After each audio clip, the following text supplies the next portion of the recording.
Hello বন্ধুরা, সবাই কেমন আছো? আশা করি সবাই ভালো আছো। সেদিন চলে গেছিলাম শিলাদের বাড়ি। শিলা আমার বান্ধবী, তার বাড়ি বিপত্তারিণী পুজোয়। তার আগে গেছিলাম ওই যে বলেছিলাম বাসুদিদের, তো ওই একই দিনেই নেমন্তন্ন ছিল দুটো।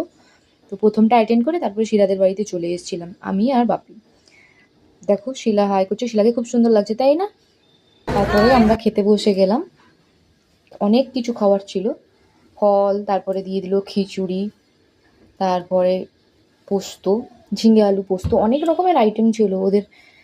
অনেক ভোগ পড়ে তো এবারে, ও আগের বারে অনেক ভোগ পড়েছিল, তাও অনেক দিয়েছিল, তো এবারে মোটামুটি ঠিকঠাক। খাবারগুলো যা টেস্টি ছিল কি বলবো।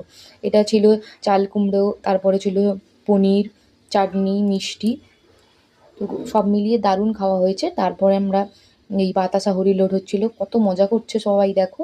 আমরাও খুব দারুণ এনজয় করছিলাম, কি সুন্দর ডেকোরেশনটা, সবাই মিলে বাতাসা হরি লোড করছে, সবাই নাচানাচি করছে। তারপরে আমরা বাড়ি চলে এলাম, অন্ধকার রাস্তা, অনেক রাত করে ফিরেছি। ভিডিওটা কেমন লাগলো অবশ্যই লাইক কমেন্ট করবে, ফেসবুক থেকে দেখলে ফলো করবে একটা, আর ইউটিউব থেকে দেখলে সাবস্ক্রাইব করবে। Bye bye.